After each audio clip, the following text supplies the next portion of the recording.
There's something profoundly unsettling about discovering that you're wrong. Not wrong in a small way, not a simple miscalculation or a typo in your data, but fundamentally, conceptually wrong about how you thought reality operated. Scientists experience this feeling more often than you might think, and in recent years, as our instruments have grown more sophisticated and our observations more precise, that feeling has become increasingly common in astronomy.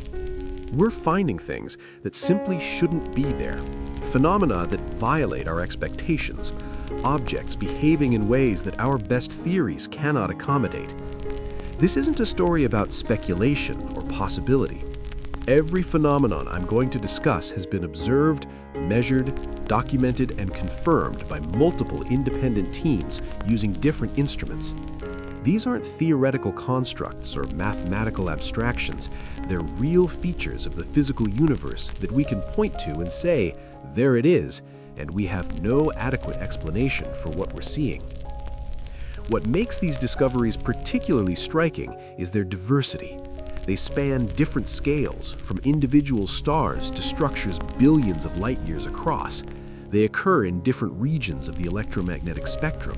They involve different physical processes, yet they share one common thread.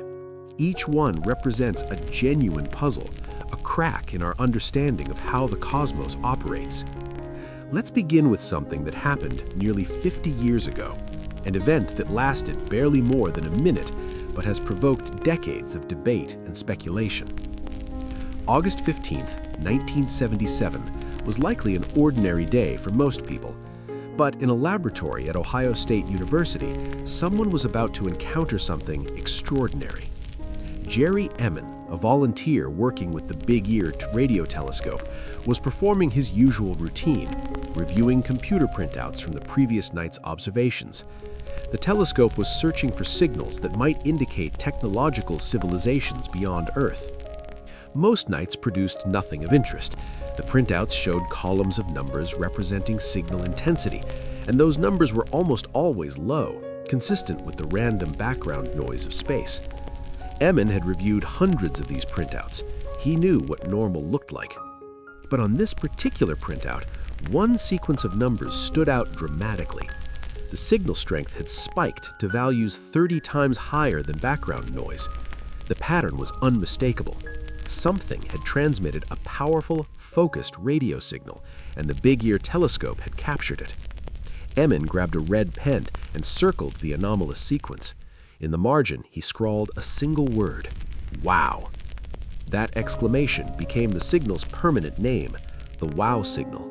And nearly 5 decades later, we still don't know what created it. Here's what we can say with certainty. The signal originated from somewhere in the direction of Sagittarius. It lasted approximately 72 seconds, though the actual duration might have been longer. The frequency was 1420 megahertz, which is significant for a very particular reason.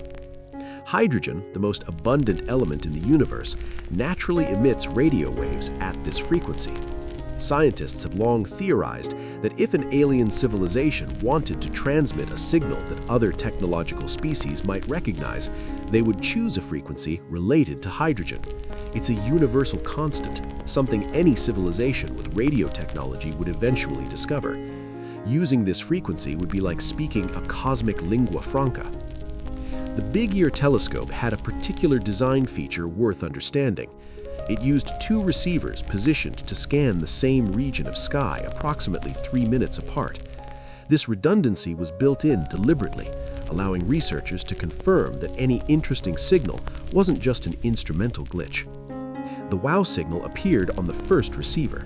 3 minutes later, when the second receiver should have detected it, there was nothing. The signal had vanished. This temporal pattern tells us something important. Whatever produced the signal was either transient or highly directional. It wasn't a continuous broadcast that our telescope happened to intercept. It was brief, intense, and then it was gone. Since that August night, astronomers have returned to that same region of sky repeatedly. They've used more sensitive instruments. They've listened across a broader range of frequencies. They've conducted systematic searches, hoping to detect the signal again or find something similar nearby. The results have been uniformly disappointing. The WOW signal has never repeated. Now, let's consider the possible explanations, because this is where things get genuinely interesting. The first category of explanations involves natural phenomena. Perhaps the signal came from a comet. Comets do emit radio waves under certain conditions, particularly when solar wind interacts with the hydrogen in their atmospheres. In 2016, a researcher identified 2 comets that were in the general vicinity of the WOW signal's origin point at the time of the observation. Could one of them have been responsible? The problem with this explanation lies in the signal's characteristics. Natural radio sources typically produce broad-spectrum emissions. Their signals spread across a wide range of frequencies. The WOW signal, by contrast, was remarkably narrow band. It occupied an extremely specific frequency, more consistent with an artificial transmitter than a natural source. Some scientists have proposed that the signal might have been terrestrial interference, a transmission from Earth that somehow appeared to come from space. Perhaps a satellite or aircraft passed through the telescope's field of view at precisely the right moment. Perhaps a ground-based transmitter created a reflection or echo that the telescope interpreted as a celestial signal. This explanation also faces difficulties. The Big Ear telescope was specifically designed to filter out local interference. Its design made it relatively insensitive to signals originating from Earth's surface or nearby orbit. Moreover, the signal's apparent celestial origin, its frequency, and its intensity don't match any known satellites or transmitters that were operating in 1977. Which brings us to the third category of explanation, an artificial signal from an extraterrestrial source. This is simultaneously the most exciting and the most problematic possibility. Exciting because confirming such a signal would represent the most significant discovery in human history. Problematic because extraordinary claims require extraordinary evidence, and a single, non-repeating signal falls short of that threshold. If the WOW signal was indeed artificial, why would it appear only once? Several scenarios could explain this. Perhaps we intercepted a signal that wasn't intended for us at all, a transmission between 2 points that happened to cross our line of sight for a brief moment. Perhaps the transmitting civilization uses a rotating beam, scanning different regions of the galaxy, and we simply haven't been in its path since 1977. Perhaps it was a deliberate one-time transmission, though the motivation for such a transmission is difficult to imagine. The frustrating reality is that we cannot distinguish between these possibilities with the data available. We have one observation, one brief snapshot of something unusual. That's not enough to draw firm conclusions. What we're left with is a genuine mystery. Something transmitted a powerful, narrow-band radio signal from somewhere in the direction of Sagittarius in August 1977. We detected it for 72 seconds, then it was gone. Every attempt to relocate it has failed. This uncertainty isn't a failure of science. It's an honest acknowledgement of the limits of what we can conclude from limited data. The WOW signal remains exactly what it's always been, an intriguing anomaly, a data point that doesn't fit neatly into any category, a reminder that the universe occasionally presents us with phenomena we cannot yet understand. Let's shift our attention from a momentary signal to an ongoing phenomenon, something we can observe repeatedly and study in detail. Yet despite years of observation, this object remains profoundly mysterious. Approximately 1,460 light-years away, in the constellation Cygnus, there's a star with an official designation, KIC 8462852. Most people know it by a different name, Tabby's star, named after astronomer Tabitha Boyajian, who led the research team that brought it to widespread attention. By conventional measures, Tabby's star is unremarkable. It's somewhat larger and hotter than our Sun, but not dramatically so. Thousands of similar stars exist within comparable distances. There's nothing about its mass, temperature, or composition that should make it special. What makes Tabby's star extraordinary is how it dims. Stars dim regularly for well-understood reasons. The most common cause is a transiting planet. When a planet passes between us and its star, it blocks a small fraction of the star's light. By measuring these dimming events, astronomers can detect planets, determine their sizes, and even learn about their atmospheres. This technique has revealed thousands of exoplanets. The amount of dimming depends on the planet's size relative to its star. Earth, passing in front of the Sun as seen from a distant vantage point, would cause the Sun's brightness to drop by approximately 1/100th of 1%. Jupiter, being much larger, would produce a 1% dimming. These are the kinds of signals astronomers expect and regularly detect. Tabby star doesn't follow this pattern. In 2011, while the Kepler Space Telescope was monitoring the star, its brightness dropped by 15%. Then it recovered. In 2013, it dimmed again, this time by 22%. Again, it recovered. These dimmings were not regular or predictable. They occurred at irregular intervals and lasted different amounts of time. Sometimes the star would dim slightly, sometimes dramatically. 22% is an enormous dimming event. To block that much light from a star, you would need something extraordinarily large. A planet the size of Jupiter would be woefully inadequate. You would need something comparable in size to the star itself. This observation triggered intense speculation and debate. What could possibly be large enough to block 22% of a star's light? One explanation captured public imagination more than others. Perhaps we were observing an alien megastructure. The idea stems from a concept proposed by physicist Freeman Dyson in 1960. Dyson wondered what a sufficiently advanced civilization might do if it needed enormous quantities of energy. His answer: they might construct vast arrays of solar collectors around their star, capturing and utilizing a significant fraction of the star's total energy output. Such a structure, often called a Dyson swarm, wouldn't be a solid shell. That would be gravitationally unstable and require impossible amounts of material. Instead, it would consist of countless independent satellites or platforms, each orbiting the star and collecting energy. As these structures orbited, they would block varying amounts of starlight, creating irregular dimming patterns. The dimming pattern of Tabby star could conceivably fit this description. The irregular timing, the varying depths of dimming, the enormous size of whatever was creating the effect, all of these characteristics could, in principle, be explained by a partially constructed Dyson swarm. Before you get too excited about alien civilizations, let me be clear. Most astronomers do not think Tabby star is an alien megastructure. The alien hypothesis was always a remote possibility, invoked primarily because more conventional explanations faced difficulties. But remote possibilities are still possibilities, and in science, we have to consider all explanations that fit the data, even the unlikely ones. So what are the natural explanations? One leading theory involves comets. If a large family of comets happened to pass in front of the star, their combined cross-section could block significant amounts of light. The irregular timing would make sense because comets don't orbit in neat, predictable patterns like planets do. The varying depths of dimming could be explained by different numbers of comets passing in front of the star at different times. But this theory has problems. Where would such a large population of comets come from? You would need an extraordinary number of them to block 22% of the star's light. Moreover, comets produce dust, and dust has a particular effect on starlight. It tends to make dimmed light appear redder. When Tabby star dims, its color doesn't change noticeably.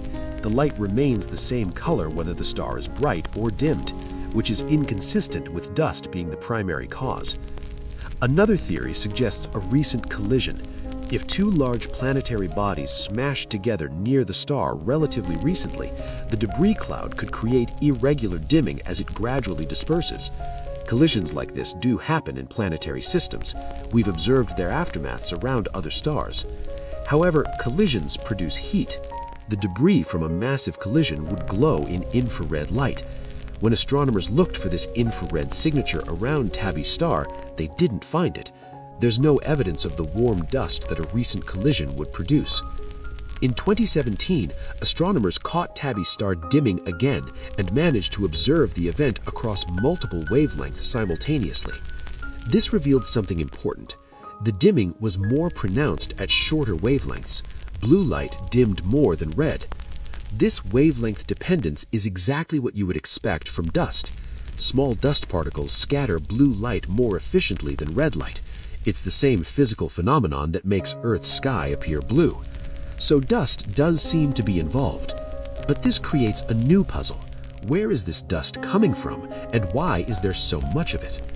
The current best explanation involves some kind of large debris field around the star, possibly from a destroyed planet or moon, or perhaps from some other catastrophic event in the star's planetary system. This debris creates irregular dimming as it orbits and gradually disperses.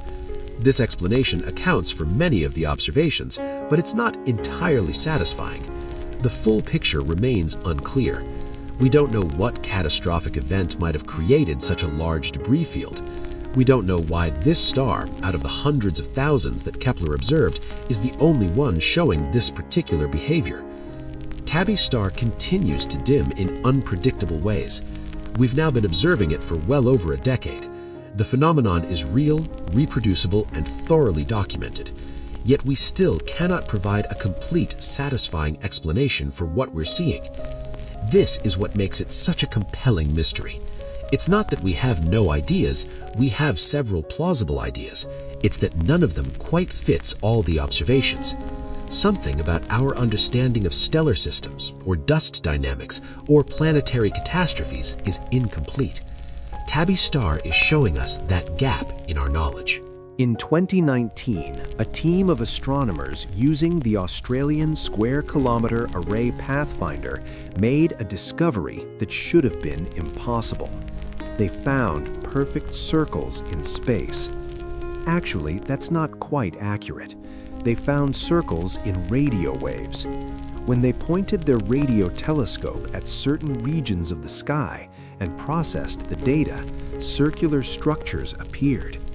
These circles are enormous, spanning hundreds of thousands of light years across.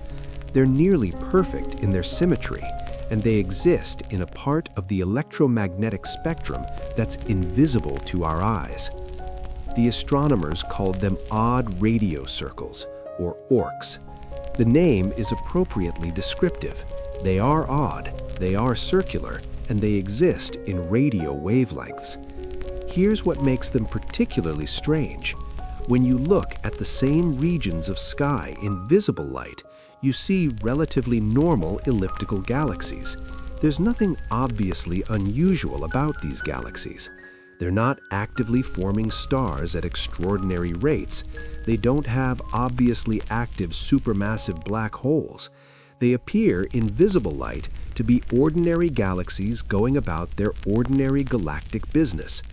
But in radio wavelengths, these galaxies are surrounded by enormous, nearly perfect rings of radio emission. Nature doesn't typically make perfect circles. Circles arise from specific geometric conditions, perfect symmetry in some expanding or rotating phenomenon. When astronomers see circular features in the sky, they immediately start asking, what physical process could create this particular geometry? For ORCs, we don't have a good answer. Let's consider what they're not. They're not supernova remnants. When stars explode, they do create expanding shells of material that can appear circular. But supernova remnants are much smaller than ORCs, typically just a few light years across. ORCs span hundreds of thousands of light years. Moreover, supernova remnants are associated with young, massive stars in our own galaxy. ORCs are associated with distant elliptical galaxies. They're not planetary nebulae.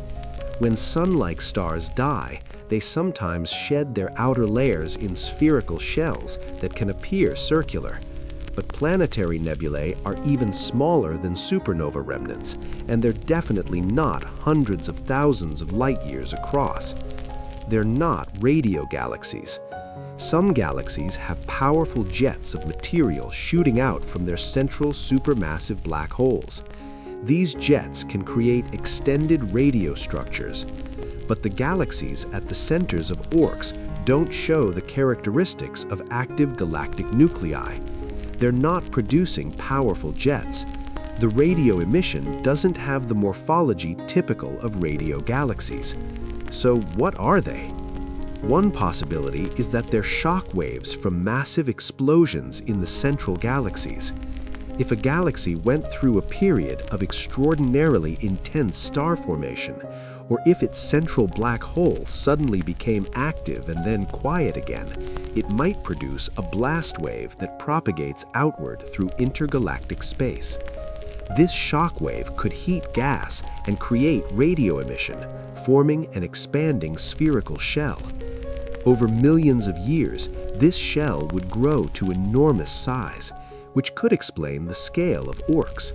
The spherical geometry would explain the circular appearance when viewed from Earth. But this explanation faces a challenge. If such events create orcs, why aren't they more common? Galaxies undergo bursts of star formation regularly. Supermassive black holes cycle between active and quiescent states. We should see orcs all over the sky. Instead, we found only about a dozen. Another theory suggests they might be related to galaxy mergers. When two galaxies collide and merge, the process triggers all kinds of dramatic events. Perhaps, under specific conditions, these mergers could create expanding shock waves that appear as orcs. Again, though, the rarity is puzzling. Galaxy mergers aren't unusual. If they produced orcs, we should detect more of them. Some researchers have proposed more exotic explanations. Perhaps orcs are related to cosmic strings, hypothetical one-dimensional defects in space-time that might have formed in the very early universe. Perhaps they're related to some process involving dark matter. Perhaps they're the signatures of events we haven't even conceptualized yet. The truth is, we're still in the early stages of understanding orcs. We've only known about them for a few years. We need to find more of them, study them in greater detail, and examine their host galaxies more carefully. As we gather more data, patterns may emerge that point toward the correct explanation. What makes orcs particularly significant is that they represent a genuinely new phenomenon. We've been conducting radio astronomy for decades. We've surveyed large portions of the sky in radio wavelengths, yet orcs remained undetected until we built telescopes with sufficient sensitivity and field of view to see them clearly. This tells us something important. The universe contains structures and phenomena that remain invisible to us until we develop the right instruments. Every time we improve our observational capabilities, we find something unexpected. Every new telescope, every new wavelength range, every new technique reveals surprises. Orcs are just the latest surprise. They won't be the last. Let's talk about something that challenges a fundamental assumption about the universe. In cosmology, there's a principle so important that it forms the foundation of modern cosmological theory. It's called the cosmological principle, and it states something that seems intuitively reasonable. When you zoom out far enough, the universe should look roughly the same in all directions. Matter should be distributed fairly uniformly. There shouldn't be any preferred direction or special location. This principle isn't just philosophical, it's supported by observations. When we look at the cosmic microwave background, the afterglow of the Big Bang, we see that the early universe was remarkably uniform. Temperature variations across the entire sky amount to only about 1 part in 100,000. The universe, at large scales, appears to be homogeneous and isotropic. This uniformity places limits on how large structures can grow. Gravity can pull matter together, creating galaxies, galaxy clusters, and even larger structures. But there's a limit to how much clumping can occur in the time available since the Big Bang. Based on our understanding of gravity and the age of the universe, structures shouldn't be able to grow larger than about 1.2 billion light-years across. That's the theory. In 2021, a PhD student named Alexia Lopez discovered something that violates this limit. She was analyzing the distribution of galaxies in a large-scale survey when she noticed an enormous arc-like structure. When she calculated its size, she found it spanned approximately 3.3 billion light-years. She called it the Giant Arc. This structure isn't just slightly over the theoretical limit, it's nearly 3 times larger than structures should be able to grow. If our cosmological models are correct, the Giant Arc shouldn't exist. Then, in 2024, the same research team found another enormous structure in a nearby region of the sky. This one appeared more circular than arc-like, so they called it the Big Ring. It spans approximately 1.3 billion light-years across, still larger than the theoretical limit, though not as dramatically as the Giant Arc. Here's what makes this even more suspicious. Both structures are located in the same general direction and at the same distance from Earth. They appear to be at similar cosmic epochs, formed during the same period of the universe's history. This suggests they might be related somehow, parts of an even larger structure, or perhaps created by a common process. The discovery of these structures raises uncomfortable questions. Are they real, or are they statistical flukes? When you look at the distribution of hundreds of thousands of galaxies, random patterns can emerge. Your brain is very good at finding patterns even in random data. Perhaps these structures are just chance alignments of galaxies that aren't actually connected. But statistical analysis suggests otherwise. The Giant Arc's probability of being a random alignment is quite low, roughly 1 in 6,000. The Big Ring statistics are even more compelling. These don't seem to be coincidences. If they're real structures, how did they form? Several possibilities have been proposed. One involves something called baryon acoustic oscillations. In the very early universe, before matter and radiation decoupled, sound waves propagated through the hot plasma. These sound waves left an imprint on how matter is distributed, creating a preferred scale for structure formation. However, the structures we observe from baryon acoustic oscillations are smaller than the Giant Arc and Big Ring.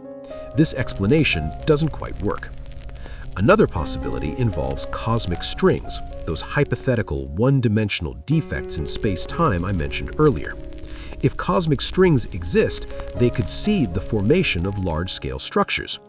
Galaxies might form preferentially along cosmic strings, creating linear or arc-like patterns. But cosmic strings have never been directly observed. They're theoretical predictions from certain models of the early universe, but we have no empirical evidence they exist. Invoking them to explain the Giant Arc and Big Ring is speculative. The most troubling possibility is that our cosmological models need revision. Perhaps the cosmological principle isn't as robust as we thought. Perhaps the universe, at the largest scales, is more irregular than our theories predict. Perhaps there are processes we don't understand that can create structures larger than our current models allow. This wouldn't overturn the Big Bang Theory or fundamentally change our understanding of cosmic history. It would mean we need to refine our models, add some additional physics, or revise some assumptions. Science advances through this kind of refinement. When observations don't match predictions, we update the predictions. But it's uncomfortable. The cosmological principle is deeply embedded in modern cosmology. Many other conclusions and calculations depend on it. If it needs significant revision, that revision could ripple through many areas of cosmological theory. For now, the Giant Arc and the Big Ring remain controversial. Some astronomers are convinced they're real structures that challenge the cosmological principle. Others remain skeptical, suspecting they might be statistical artifacts or misinterpretations of the data. What's clear is that the universe at the very largest scales is complex. The distribution of matter across billions of light-years isn't perfectly smooth. There are structures, voids, filaments, and clusters, and sometimes there are features that make us question whether we understand the rules governing structure formation as well as we thought. While we're discussing large-scale structure, let me tell you about a region of space that contains almost nothing. It's called the Botez Void, and it's one of the most striking features of the cosmic landscape. Picture a spherical region approximately 330 million light-years in diameter. That's vast, more than 3,000 times the width of the Milky Way. This volume should contain roughly 2,000 galaxies based on the average density of galaxies in the universe. When astronomers survey the Botez void, they find approximately 60 galaxies. The rest is empty. Not completely empty, there are a few dozen galaxies scattered throughout, but compared to what should be there, it's remarkably devoid of matter. That's why we call it a void. Voids aren't unusual. The universe, at large scales, has a foamy structure. Galaxies cluster together in filaments and walls, surrounding empty voids. Most voids span tens of millions of light years. They're a natural consequence of how structure formed in the universe. But the Botez void is special. It's much larger than typical voids. It's one of the largest known supervoids in the observable universe. And its sheer size raises questions about how such an empty region could form. The universe started out nearly uniform. The cosmic microwave background shows us this clearly. At 380,000 years after the Big Bang, matter was spread almost evenly throughout space. There were tiny density variations, some regions slightly denser than average, others slightly less dense, but these variations were incredibly small. Over time, gravity amplified these variations. Denser regions attracted more matter, becoming even denser. Less dense regions lost matter to their surroundings, becoming emptier. This process, operating over billions of years, created the cosmic web we see today. Computer simulations can reproduce this process. Starting with initial conditions based on the cosmic microwave background, simulations produce a universe with filaments, clusters, and voids very similar to what we observe. The models work remarkably well. But these models also predict limits. Voids can only grow so large given the age of the universe and the strength of gravity. The Botez void approaches this limit. It's about as large as voids can theoretically become. This makes it scientifically valuable. It's an extreme example, a test case for our models. If voids much larger than the Botez void exist, it would suggest something is wrong with our understanding of structure formation. So far, we haven't found anything significantly larger, which supports our models. But the Botez void sits right at the edge of what's theoretically possible, which makes it worth studying carefully. There's another interesting aspect to the Botez void. The few galaxies inside it are unusual. Some are forming stars at surprisingly high rates. Some have odd morphologies. Some exhibit characteristics we don't typically see in galaxies elsewhere. Why might this be? Think about galactic evolution in different environments. If you're a galaxy in a dense cluster, you're constantly interacting with neighbors. You experience gravitational harassment. Other galaxies might strip gas from you. You might merge with companions. You're part of a busy, interactive environment. But if you're a galaxy in the Botez void, you're alone. Your nearest substantial neighbor might be tens of millions of light years away. You're evolving in isolation, free from the interactions that galaxies in denser regions experience. This isolation might change your evolution. Maybe you retain more gas because no one is stripping it away. Maybe your star formation proceeds differently without external disruptions. Maybe you develop unusual properties because you're not being constantly perturbed by neighbors. The galaxies in the Botez void offer a natural experiment. They're showing us what happens to galaxies when they evolve in extreme isolation. This helps us understand which aspects of galactic evolution depend on environment and which are intrinsic to the galaxies themselves. But the fundamental question remains, why is the Botez void so empty? The answer traces back to the initial conditions. This region must have started with a slightly lower density than average. Over billions of years, gravity pulled matter out of the region toward denser areas, creating the void we see today. But why was this region less dense to begin with? That's a deeper question, one that connects to the very early universe. Most cosmologists believe the initial density variations came from quantum fluctuations during the inflationary epoch, a period of exponential expansion in the first fraction of a second after the Big Bang. These quantum fluctuations were essentially random. Most were small, but occasionally, by pure chance, you would get a larger fluctuation. The Botez void might be the result of one of these chance larger fluctuations. a region that happened to start out with slightly less matter than average. It's remarkable when you think about it. This enormous void, 330 million light-years across, originated as a microscopic quantum fluctuation in the first instant after the Big Bang. That tiny variation was amplified over 13.8 billion years into the supervoid we observe today. The universe operates on timescales and distance scales that dwarf human intuition. Tiny causes can have enormous consequences when given enough time. The Botez void is a testament to this principle. Let's travel back in time, not metaphorically, but literally. I'm going to tell you about something we can observe that shows us the universe as it was 13.8 billion years ago. It's called the cosmic microwave background, and it's the oldest light in the universe. When the universe was 380,000 years old, it underwent a transformation. Before that point, it was too hot for neutral atoms to form. Electrons and protons existed as free particles in a hot plasma, and photons couldn't travel far before scattering off these particles. The universe was opaque. Then, as expansion caused the universe to cool, electrons and protons combined to form neutral hydrogen. Suddenly, photons could travel freely. The universe became transparent. The photons from this epoch have been traveling through space ever since. Today, we detect them as a faint microwave glow coming from all directions.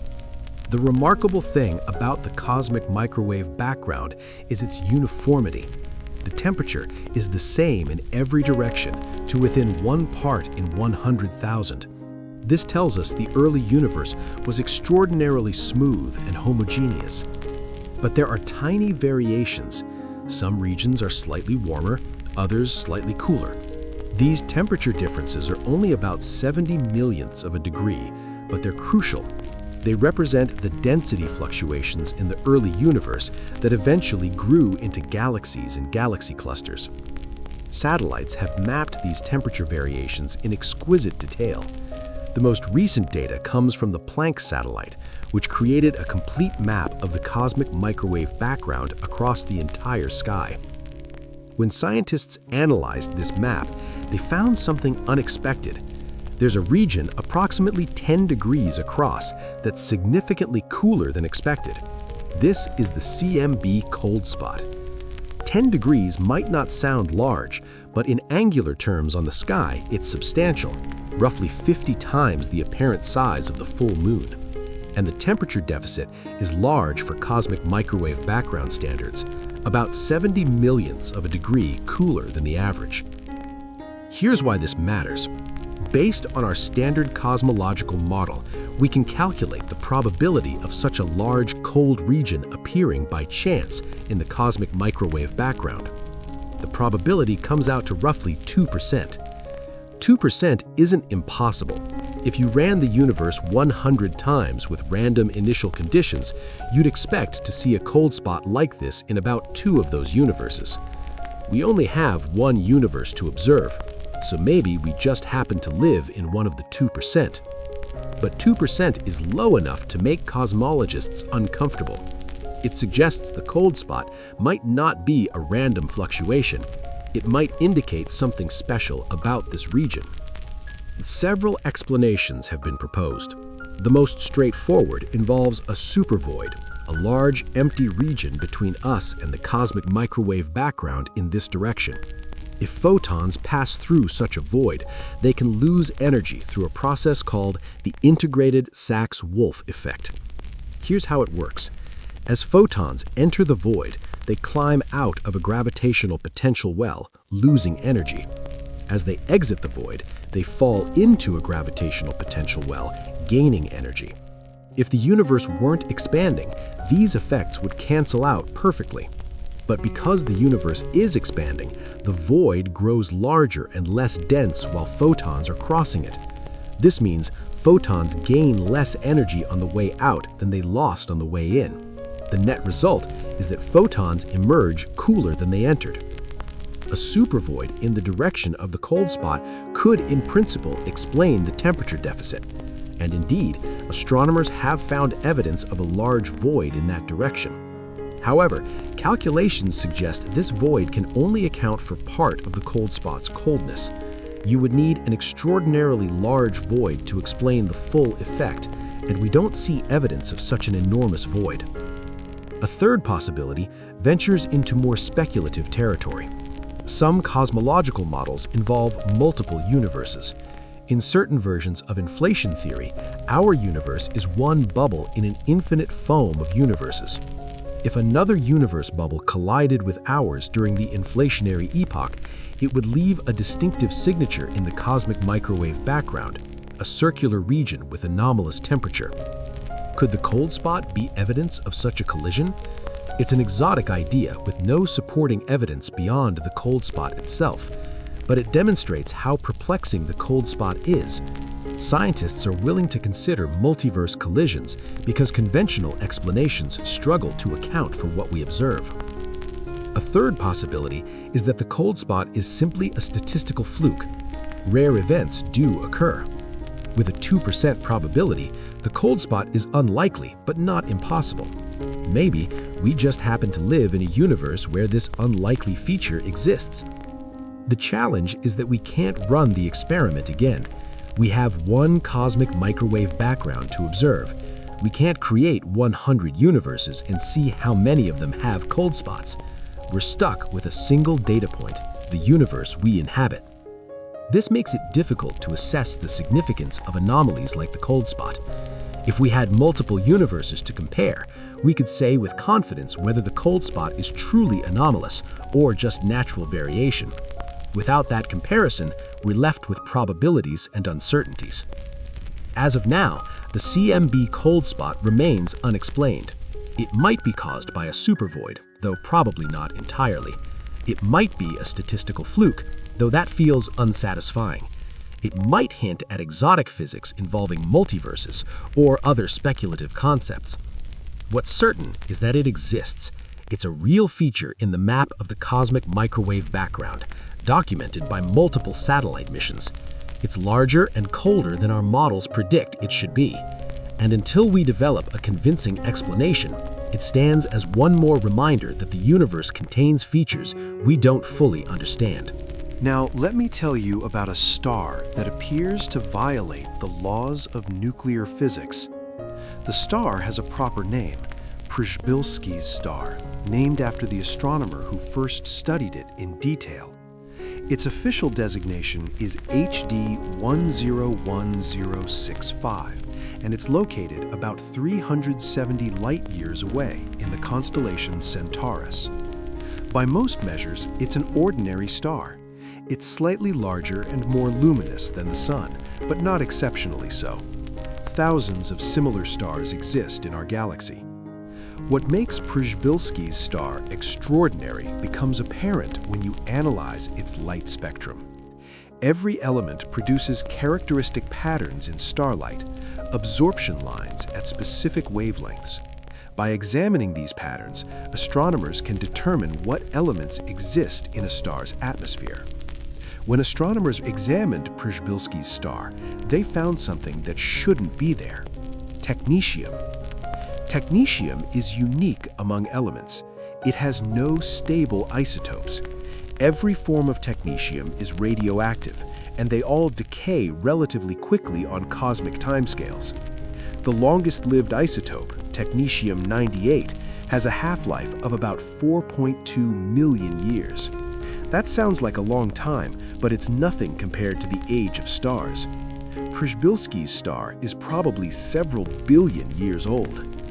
If the star formed with technetium in its atmosphere, that technetium should have decayed away billions of years ago.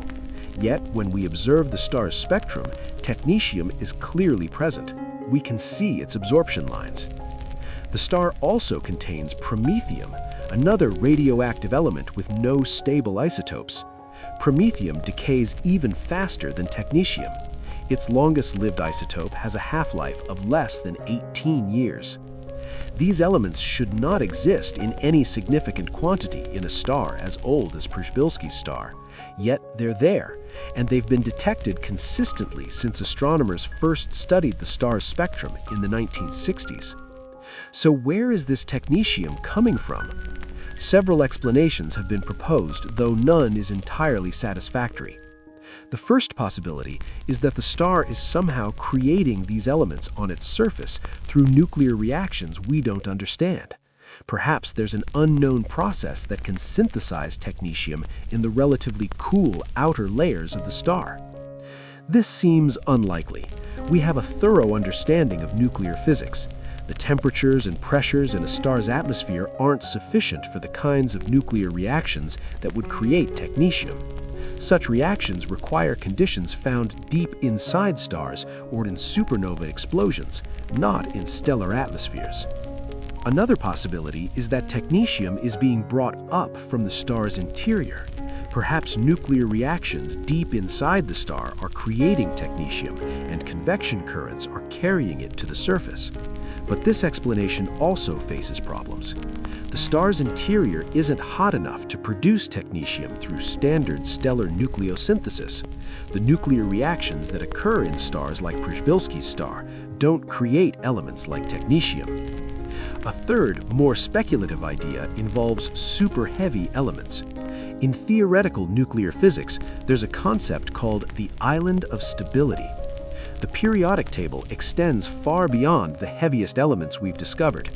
If you could somehow create elements with atomic numbers in the range of 110 to 120 or even higher, some theoretical calculations suggest they might be relatively stable.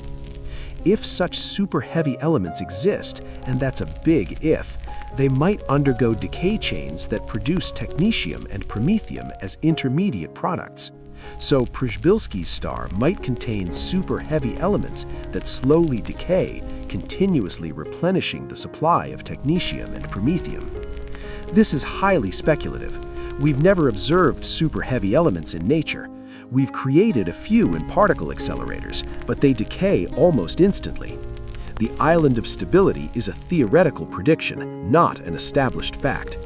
Invoking it to explain Przybylski's star requires assuming these exotic elements exist and somehow got incorporated into the star. There's another unusual feature of Przybylski's star worth mentioning. It has bizarre elemental abundances overall. It contains unusually high concentrations of rare earth elements like holmium, dysprosium, and europium. These elements are much more abundant in Przybylski's star than in the Sun. This places it in a category called chemically peculiar stars. These stars have atmospheric compositions that differ dramatically from typical stars. The usual explanation involves atmospheric physics. Radiation pressure and magnetic fields can cause certain elements to sink or float in a stellar atmosphere, creating unusual abundance patterns. But even among chemically peculiar stars, Przybylski's star stands out.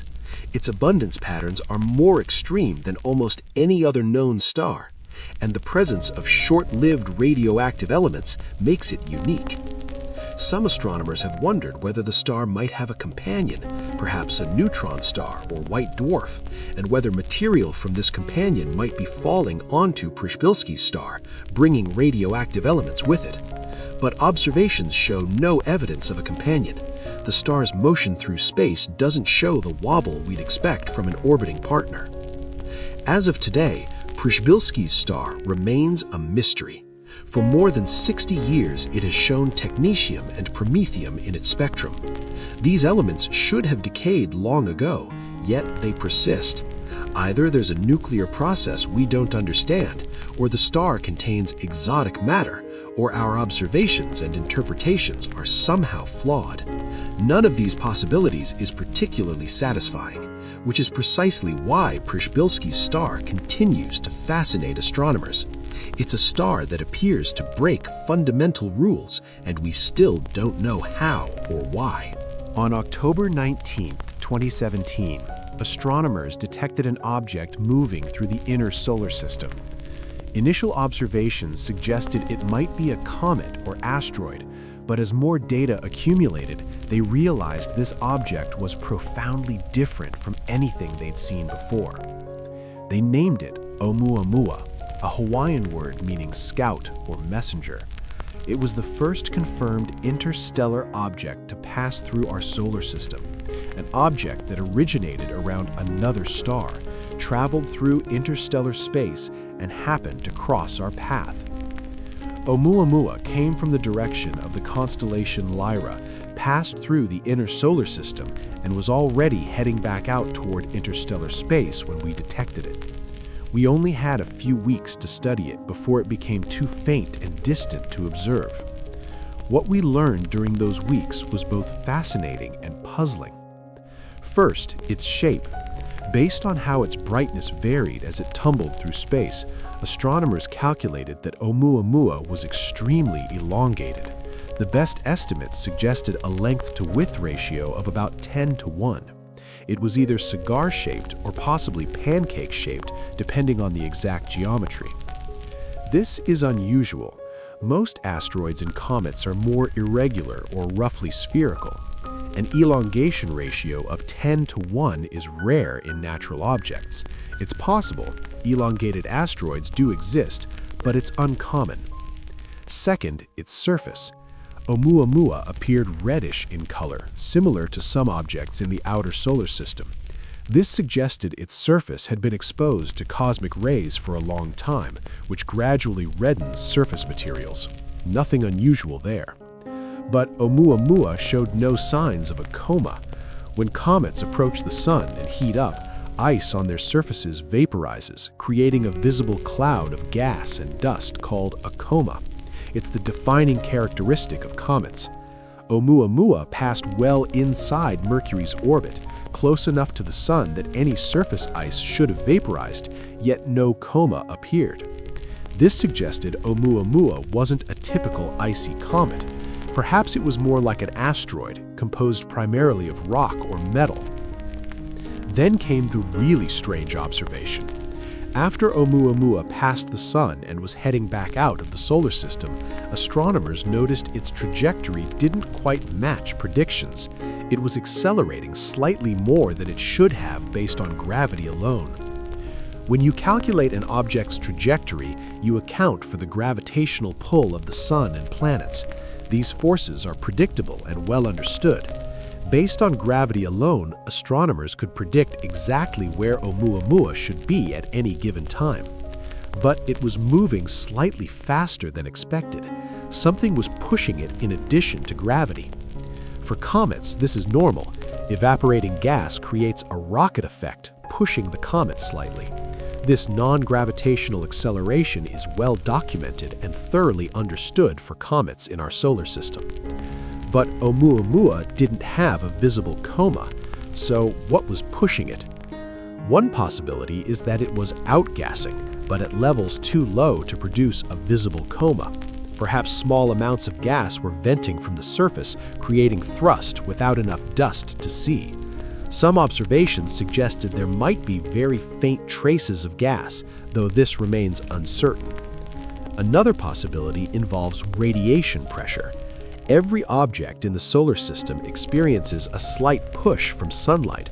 Photons from the sun carry momentum, and when they hit an object, they transfer that momentum, pushing it slightly. For most objects, radiation pressure is negligible compared to gravity, but if an object is very thin and light, like a sheet or sail, radiation pressure can be significant. Maybe Oumuamua was extremely thin. Instead of a cigar-shaped, perhaps it was more like a pancake, only a few meters thick but hundreds of meters across. If it was composed of relatively light material, radiation pressure could explain the observed acceleration. But this raises questions. How would such an object form naturally? Why would it be so thin? It's difficult to imagine natural processes creating a thin, rigid sheet of rock or ice hundreds of meters across. This is where speculation enters exotic territory. In 2018, two astronomers from Harvard, Avi Loeb and Shmuel Bialy, published a paper suggesting that Oumuamua might be artificial, specifically a light sail.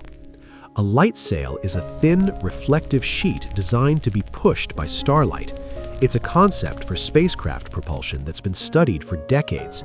By deploying a large, thin sail, a spacecraft could be accelerated by radiation pressure from the sun or another star. If Oumuamua was a light sail, it would explain the unusual shape, the lack of a coma, and the non-gravitational acceleration. It would all fit together neatly. This suggestion generated considerable controversy. Most astronomers were skeptical.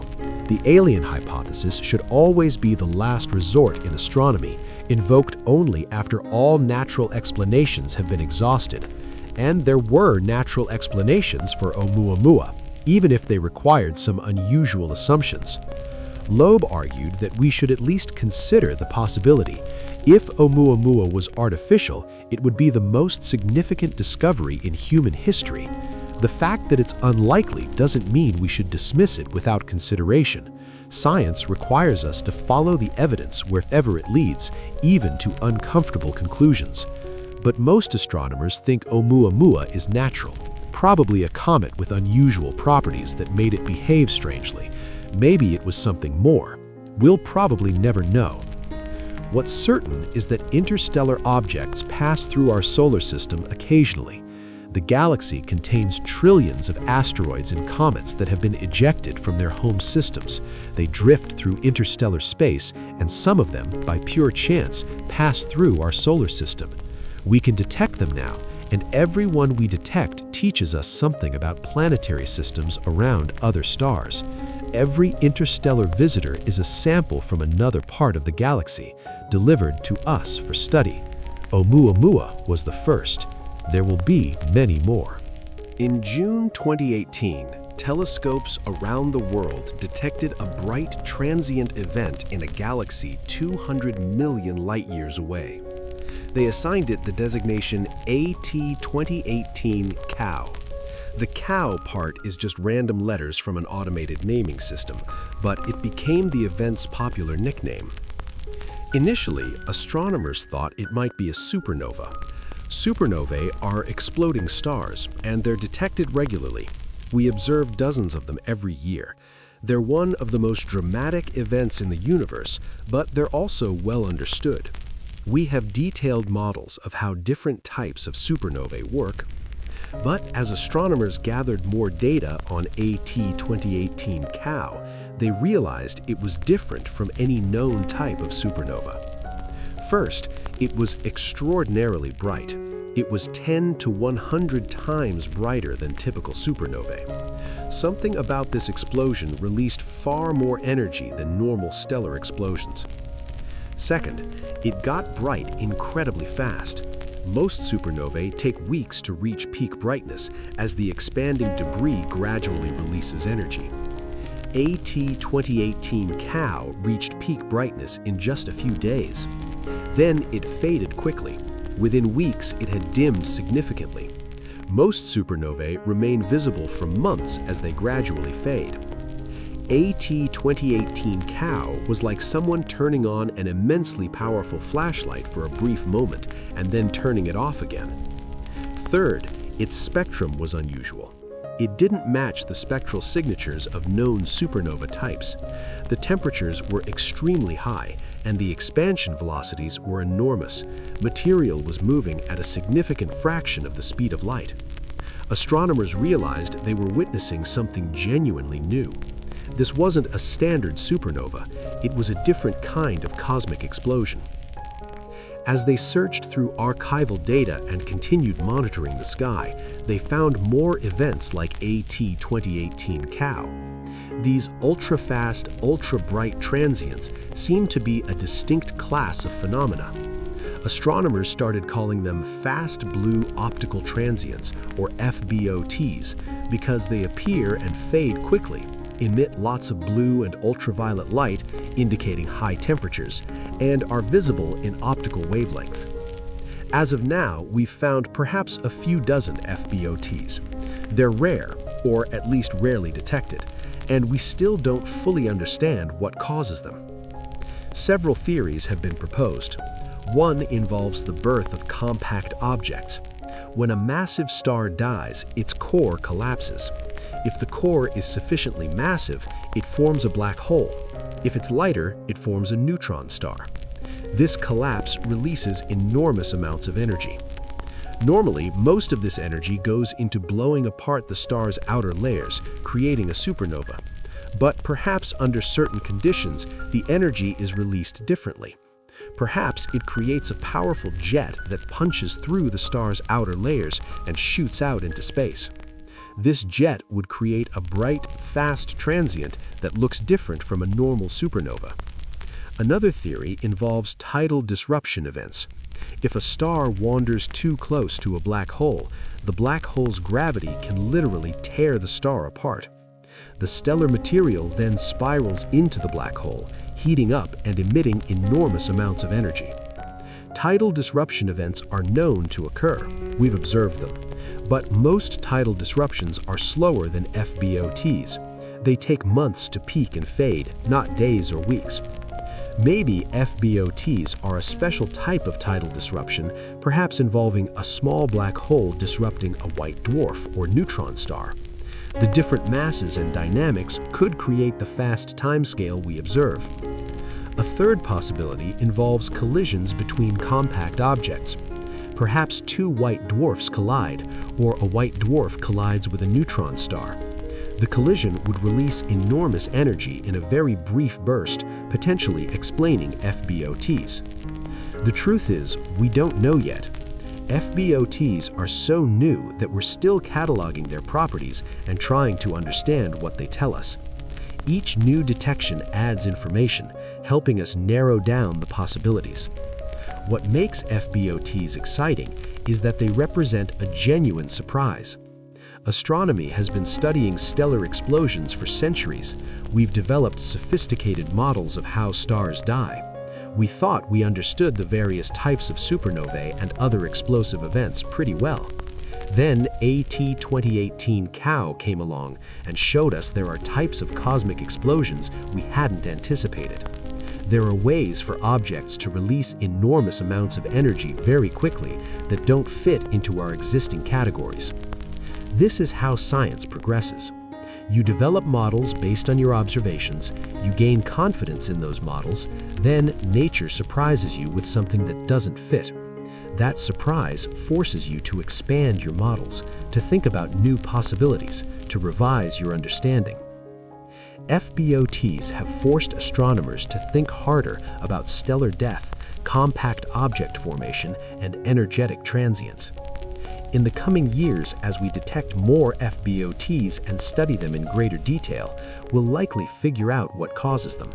But right now, in 2025, they remain mysterious, bright flashes in distant galaxies that challenge our understanding of cosmic explosions. Let me tell you about a star that appears to be older than the universe itself. Its official designation is HD 140283, but astronomers call it the Methuselah star, named after the biblical figure reputed to have lived longer than anyone else. The Methuselah star is located about 190 light-years away in the constellation Libra. It's visible with binoculars if you know where to look.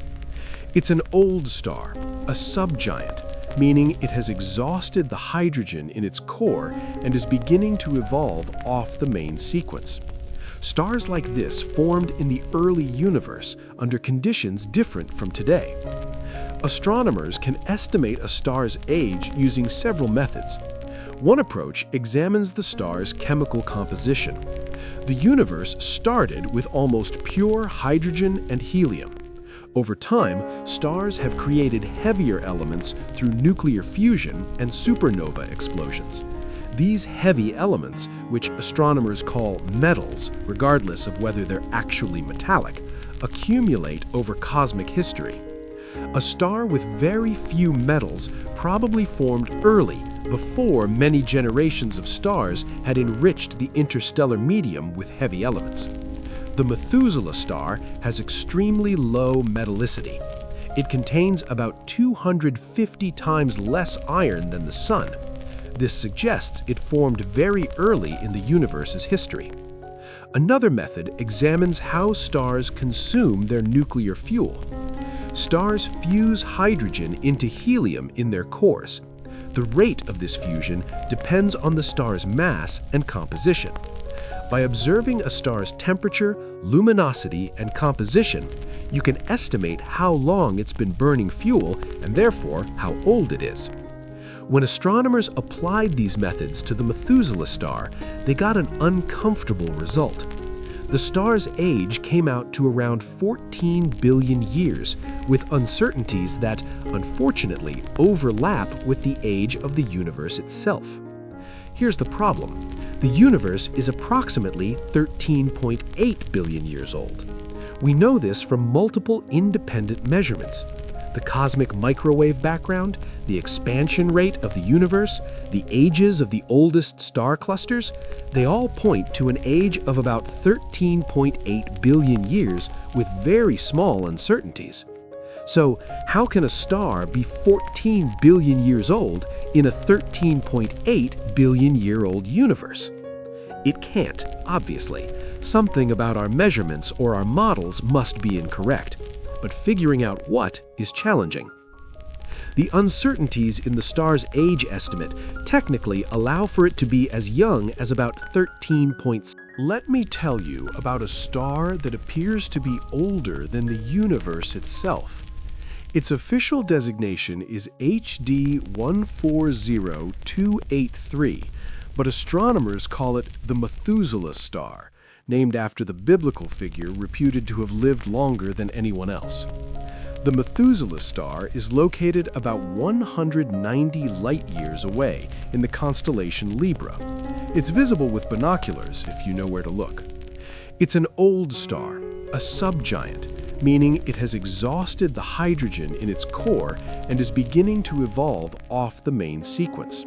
Stars like this formed in the early universe under conditions different from today. Astronomers can estimate a star's age using several methods. One approach examines the star's chemical composition.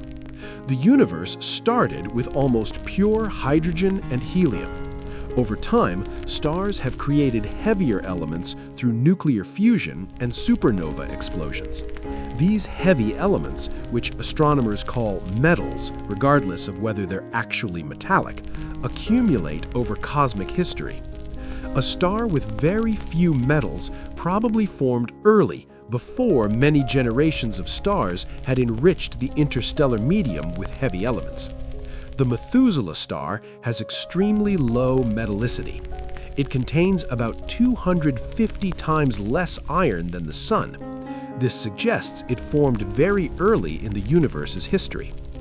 Another method examines how stars consume their nuclear fuel. Stars fuse hydrogen into helium in their cores. The rate of this fusion depends on the star's mass and composition. By observing a star's temperature, luminosity, and composition, you can estimate how long it's been burning fuel and therefore how old it is. When astronomers applied these methods to the Methuselah star, they got an uncomfortable result. The star's age came out to around 14 billion years, with uncertainties that, unfortunately, overlap with the age of the universe itself. Here's the problem. The universe is approximately 13.8 billion years old. We know this from multiple independent measurements. The cosmic microwave background, the expansion rate of the universe, the ages of the oldest star clusters, they all point to an age of about 13.8 billion years with very small uncertainties. So, how can a star be 14 billion years old in a 13.8 billion year old universe? It can't, obviously. Something about our measurements or our models must be incorrect. But figuring out what is challenging. The uncertainties in the star's age estimate technically allow for it to be as young as about 13.7 billion years. That's barely younger than the universe, cutting it incredibly close, but it's technically possible. If the star formed within the first 100 million years after the Big Bang, it could be that old. But this creates its own problems. The very first stars in the universe were different from stars today. They formed from pure hydrogen and helium with no heavy elements at all. These first-generation stars were probably very massive and short-lived. The Methuselah star doesn't fit the profile of a first-generation star. It has some heavy elements, suggesting it's a second-generation star. Second-generation stars formed from gas enriched by the first supernovae. This enrichment wouldn't have happened immediately after the Big Bang. It would take time for the first stars to form, live, and die in supernovae, perhaps a few 100 million years. So the Methuselah star probably couldn't have formed until at least a few 100 million years after the Big Bang. That would make its maximum possible age about 13.5 billion years or so, not 14 billion years. Yet the observations keep suggesting an age around 14 billion years. The uncertainties have actually gotten smaller over time as measurements improved, which is the opposite of what we'd hope for.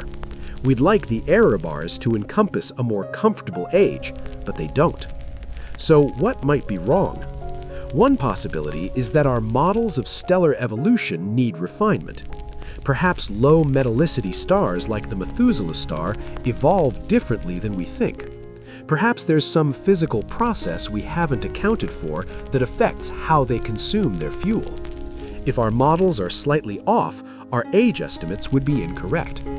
Another possibility involves distance.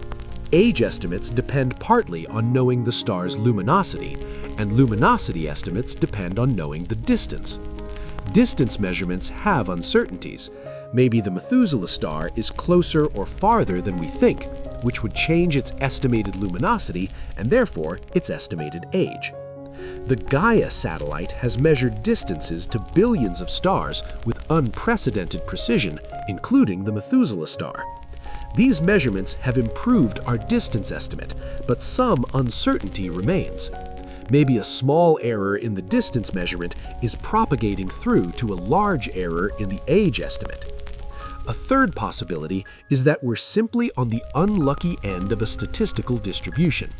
When you measure something with uncertainty, sometimes the true value ends up at the edge of the error bars.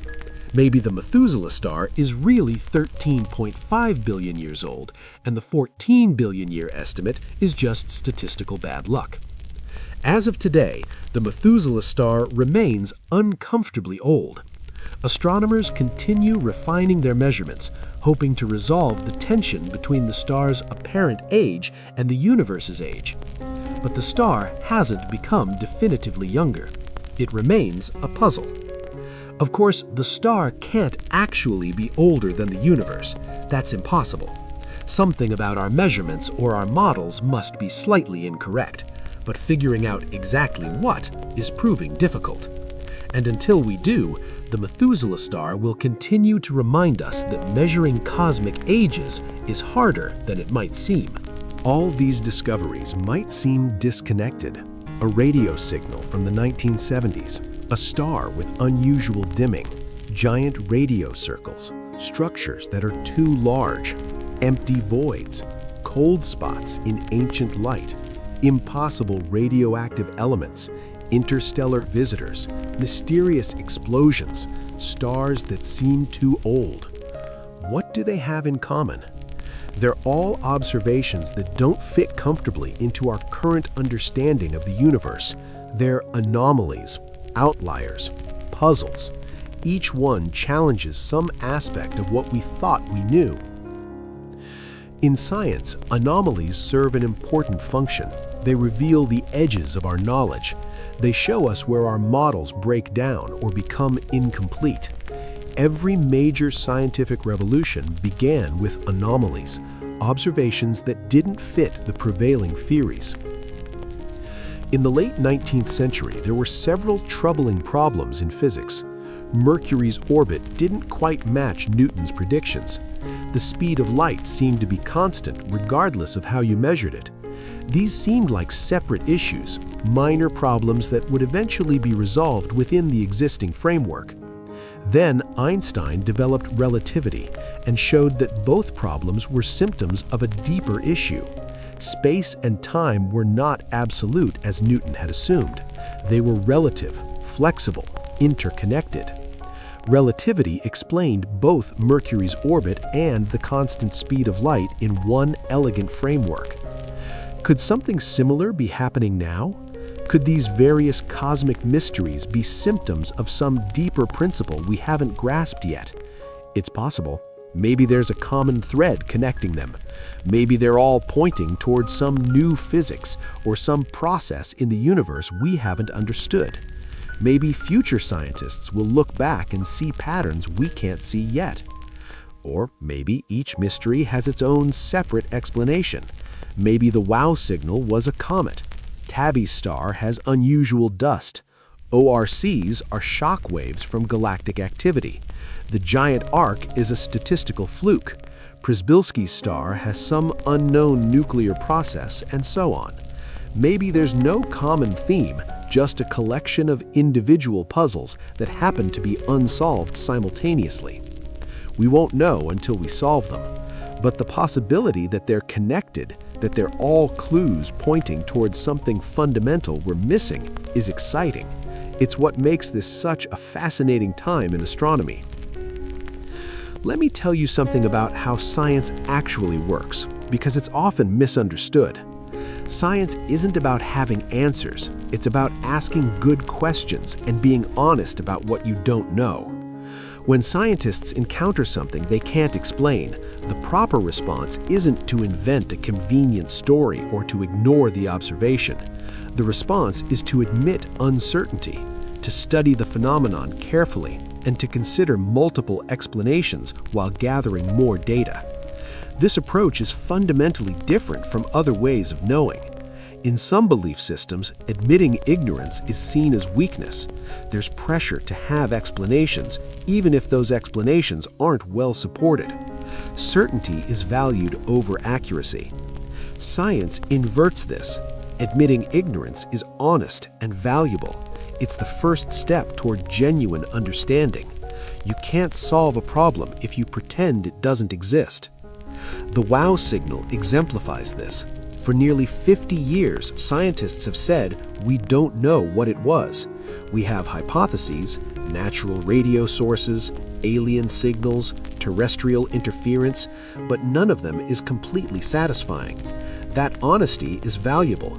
When we eventually figure out what the WOW signal was, we'll know the explanation is based on solid evidence, not wishful thinking or premature conclusions. This honesty also makes science self-correcting. When theories turn out to be wrong, we change them. We update our understanding based on new evidence. Scientific history is full of examples. Scientists once thought Earth was the center of the universe. Observations proved otherwise. Scientists thought the universe was static. Observations showed it was expanding. Scientists thought continents were fixed in place. Evidence revealed they move. Scientists thought nothing could escape a black hole. Theoretical work showed black holes can evaporate through quantum processes. Each time, the scientific community changed its views based on evidence. That's how it should work. Understanding should evolve as we learn more. The mysteries I've described will likely lead to changes in our understanding. Maybe small adjustments, maybe significant revisions. Whatever we learn from them will make our picture of the universe more accurate. That's the goal, not to protect cherished theories, not to cling to comfortable ideas, but to understand reality as it actually is, even when reality is strange, even when it contradicts our expectations. There's another crucial lesson from these mysteries. Technology determines what we can discover. The WOW signal was detected because we built radio telescopes. Before radio astronomy, we had no way to detect such signals. The entire phenomenon of cosmic radio sources was unknown until the mid-20th century. We were simply blind to that part of the electromagnetic spectrum. Tabby's star was discovered by the Kepler Space Telescope, designed specifically to monitor thousands of stars continuously for years. That capability didn't exist before Kepler. We couldn't track that many stars simultaneously with sufficient precision to detect unusual dimming patterns. Odd radio circles were found by ASKE, a new radio telescope in Australia with both sensitivity and a wide field of view.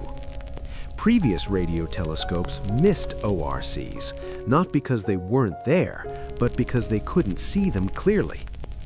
The cosmic microwave background was discovered somewhat accidentally in 1964 when engineers tested a sensitive radio antenna.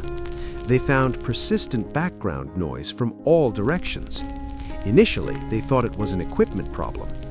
Eventually, they realized they were detecting the afterglow of the Big Bang, but they needed that sensitive instrument to detect it in the first place. Each advance in technology opens new windows on the universe. Each new instrument reveals phenomena that were always there but remained hidden. And we can predict with confidence that future instruments will reveal things we haven't imagined yet. In the coming decades, we'll have extraordinary new telescopes. The extremely large telescope in Chile will have a mirror 39 meters across when completed. It will see incredibly faint and distant objects. It will analyze exoplanet atmospheres in unprecedented detail. The square kilometer array, when complete, will have a collecting area of 1 square kilometer, about 250 acres of radio receivers. It will be 50 times more sensitive than any current radio telescope. If signals like the WOW signal are out there, the square kilometer array will find them. NASA and other space agencies are planning new space telescopes. Some will search for biosignatures on exoplanets. Some will study the early universe. Some will map dark matter. Each will have the potential to discover something unexpected. And here's the thing. Every time we've built a better telescope, we've found surprises. Every single time. There has never been a case where we constructed a more sensitive instrument and found exactly what we expected and nothing more. The universe always surprises us. So we can be confident that in the coming decades, we'll discover new mysteries, new phenomena that puzzle us, new observations that don't fit our theories, new features of the universe that challenge our understanding. And that's exciting. Mysteries drive progress. They force us to think harder, question our assumptions, and develop new ideas. One of the hardest aspects of studying the universe is learning to live with unanswered questions. In daily life, we're accustomed to getting answers quickly. If we don't know something, we can look it up online in seconds. We expect immediate information. But the universe doesn't work that way. Some questions take decades to answer. Some take centuries. Some might never be answered, at least not in our lifetimes. And we have to be okay with that. Consider the WOW signal again. It's been almost 50 years. We still don't know what it was. That's frustrating, but it's also a reminder that the universe operates on its own timeline, not ours. We don't get to demand answers. We have to wait for the right observations, the right technology, the right insights. This patience is actually valuable. It teaches humility. It reminds us we're not entitled to understand everything immediately. The universe is under no obligation to make sense to us on our schedule. And while we wait for answers to some questions, we learn other things. We develop new technologies. We train new scientists. We make observations that might not answer the original question, but reveal something else interesting. Science is full of accidental discoveries. The cosmic microwave background was found by accident. Pulsars were discovered by accident. Even penicillin was discovered accidentally. So while we're puzzling over mysteries like the WOW signal or Tabby's star, we're also doing other work, making other discoveries, learning other things. The mysteries are important, but they're not the only focus. They're part of a larger enterprise of exploring and understanding the cosmos. Let me tell you why these mysteries matter, even if they don't affect your daily life. Understanding the universe gives us perspective. We're living on a planet orbiting an ordinary star in an ordinary galaxy. We're part of a cosmos that's vast, ancient, and full of phenomena we don't yet understand. Knowing this changes how you see things.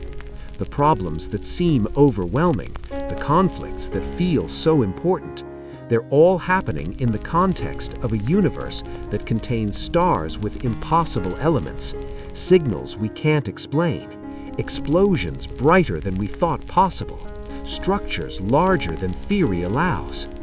This doesn't make your problems unimportant. Your life matters. Your experiences are real and meaningful. But there's something liberating about knowing you're part of something much larger, something strange and beautiful and full of mysteries. Every photon of light that hits your eye traveled from a star, maybe a nearby star in our galaxy, maybe a distant galaxy billions of light years away. That light journeyed through space for eons, crossed unimaginable distances, and ended its travels by reaching you. You're connected to the cosmos in a very literal way. The atoms in your body were forged in stars that died billions of years ago. The carbon, oxygen, nitrogen, and iron that make up your cells came from stellar nuclear fusion and supernova explosions. You are literally made of stardust. And you're alive at a remarkable time. For most of human history, people could only look at the sky and wonder.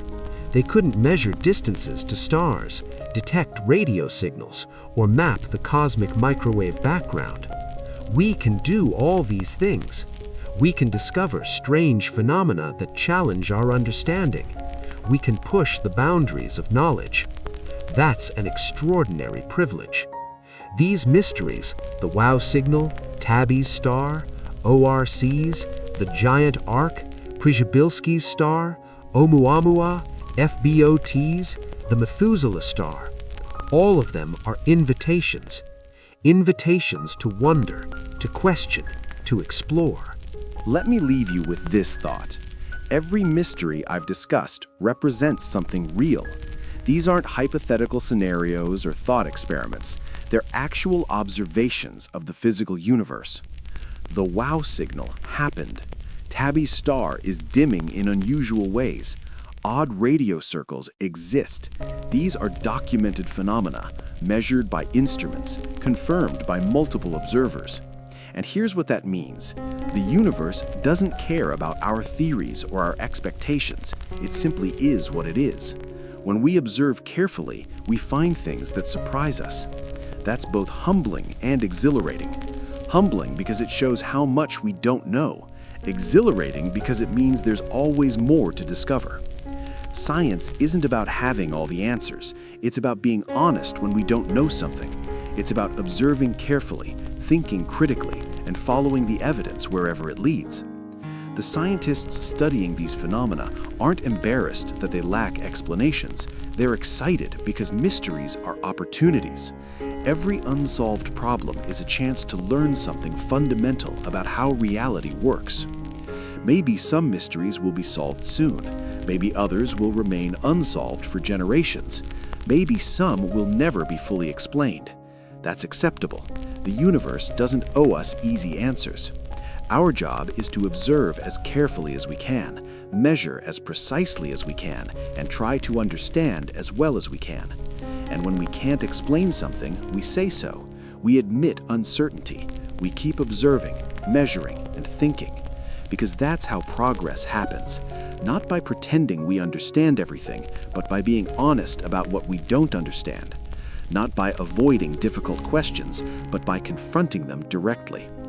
The strangest things we've discovered in space are strange precisely because they don't fit our current models. They're outliers, anomalies, puzzles waiting to be solved. But puzzles can be solved. Maybe not today, maybe not this year, but eventually. With enough observation, enough thought, enough persistence, we figure things out. That's the story of science, a story of mysteries gradually yielding to understanding. The universe is full of strange things, some we've found, countless more we haven't, and each one, when we discover it, teaches us something valuable. Each one expands our understanding, challenges our assumptions, and reveals a cosmos more complex and wonderful than we imagined. There's something important I want you to understand about the people who study these mysteries. They're not distant geniuses who have everything figured out. They're ordinary people who get excited when they find something weird. People who stay up late analyzing confusing data. People who argue passionately with colleagues about interpretations. When Jerry Amon saw the WOW signal in 1977, he was reviewing paper printouts.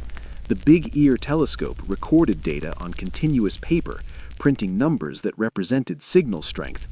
Most of the time, those numbers were low, indicating only background noise.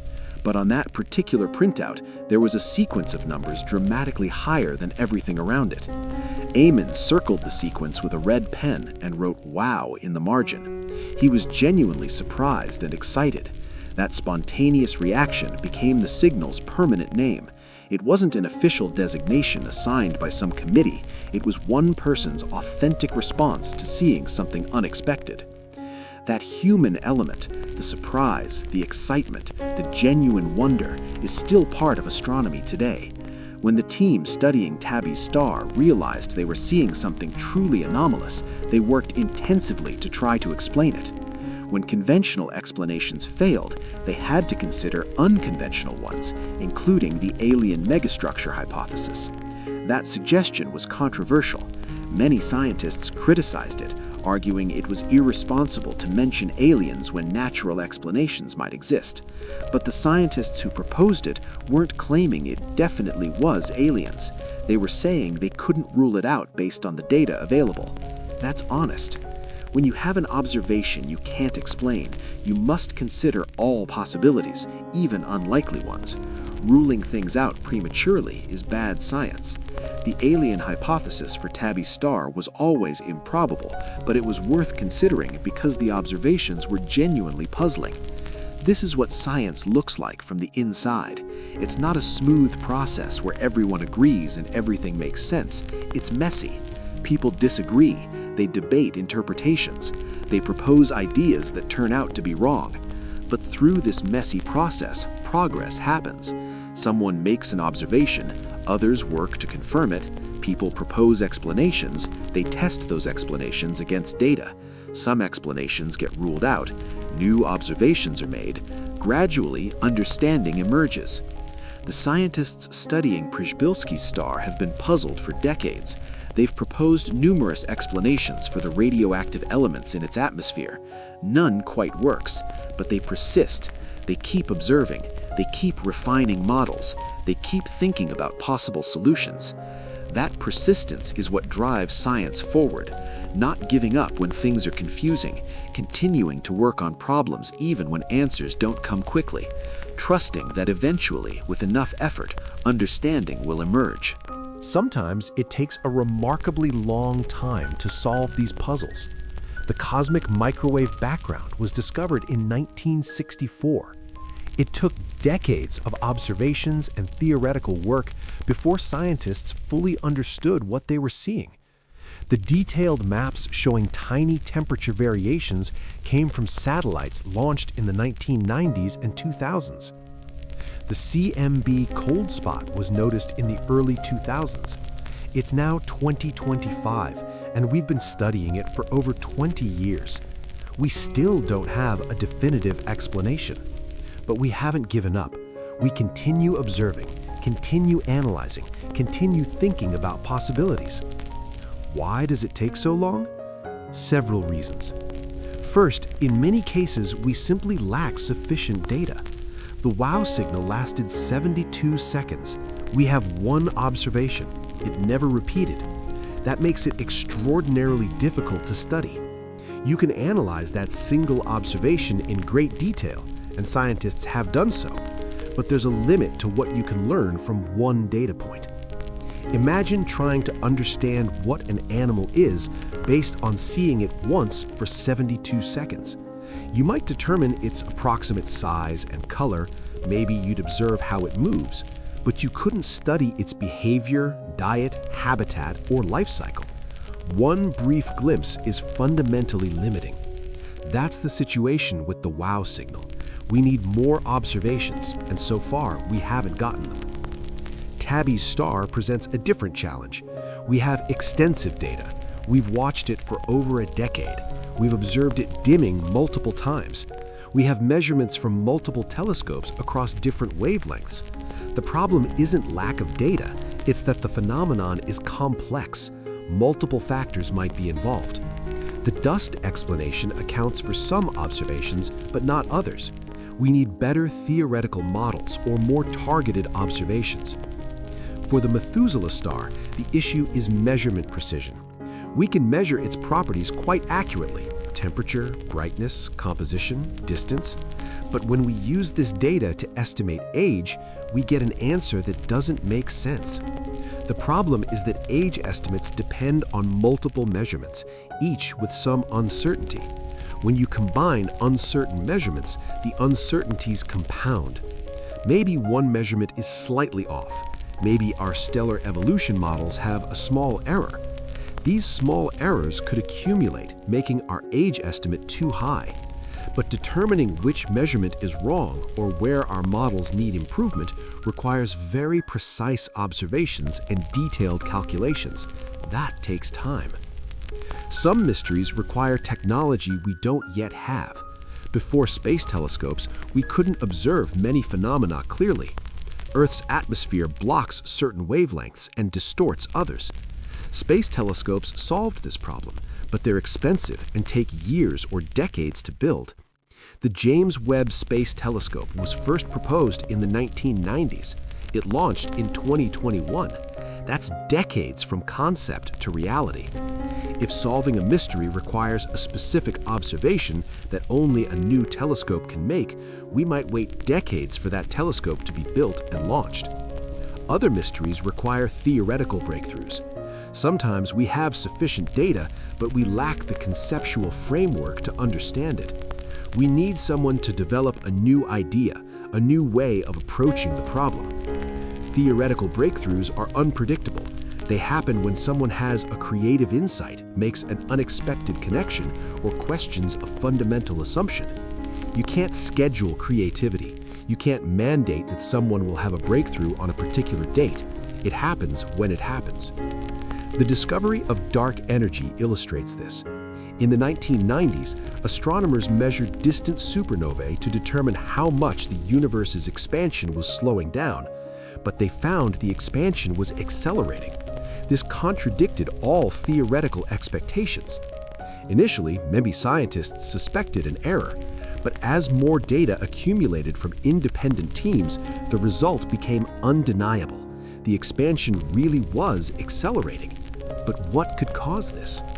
There was no explanation in existing physics. Scientists had to propose something new: dark energy.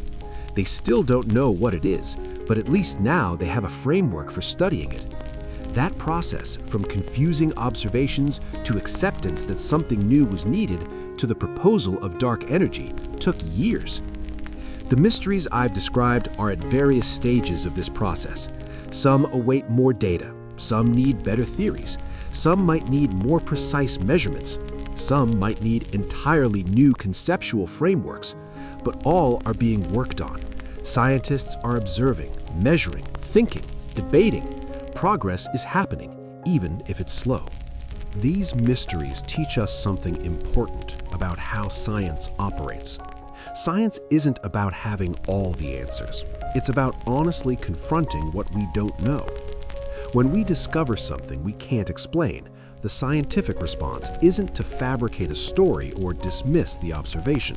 The response is to acknowledge uncertainty, study the phenomenon carefully, consider multiple explanations, and gather more data. This differs fundamentally from other ways of knowing. In some systems, admitting ignorance is considered weakness. There's pressure to have explanations even if they're not well supported. Certainty is valued over accuracy. Science inverts this. Admitting what you don't know is honest and valuable. It's the prerequisite for genuine understanding. You can't solve a problem if you pretend it doesn't exist, or if you accept an inadequate explanation just to have an answer. The wow signal exemplifies this perfectly. For almost 50 years, scientists have said honestly, we don't know what it was. We have hypotheses, but none is completely satisfying. That honesty is valuable. When we eventually determine what the wow signal was, if we ever do, we'll know the explanation is based on solid evidence. This honesty also makes science self-correcting. When theories prove incorrect, we change them. We update our understanding based on new evidence. Scientific history is full of such revisions. We once thought Earth was the center of everything. Observations proved otherwise. We thought the universe was static and eternal. Evidence showed it's expanding and had a beginning. We thought time flowed at the same rate everywhere. Relativity revealed that time is flexible. We thought continents were fixed. Plate tectonics showed they move.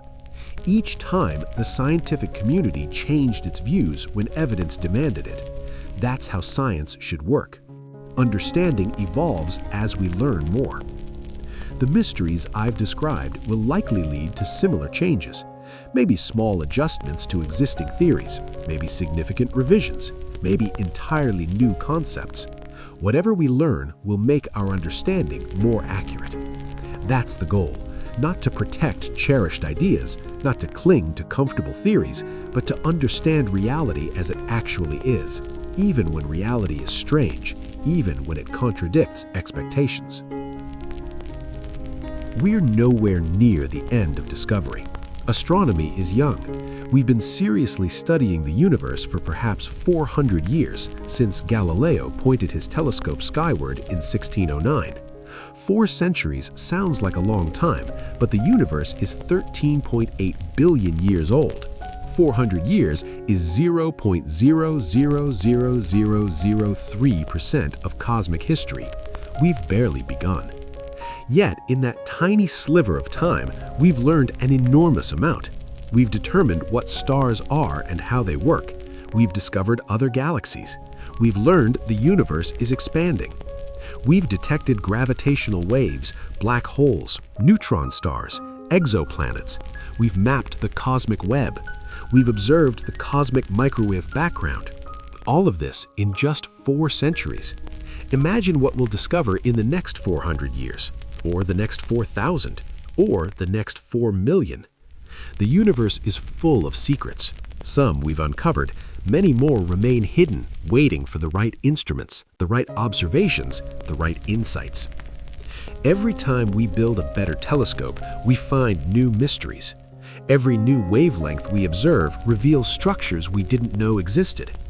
Radio astronomy began in the 1930s. Before that, we had no idea the universe contained radio-bright objects like pulsars, quasars, or arcs. X-ray astronomy began in the 1960s. Infrared astronomy, gamma-ray astronomy, gravitational wave astronomy. Each opened a new window, revealing phenomena we hadn't imagined. What will we discover with the next generation of telescopes? What wavelengths haven't we observed yet? What techniques haven't we developed? I can guarantee that 50 years from now, we'll know about phenomena that sound like science fiction today. We'll have detected things we can't even conceive of right now. The universe is stranger than we know.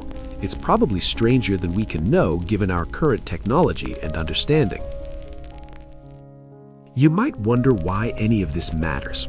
Why should you care about strange radio signals, unusual stars, or giant structures in distant space?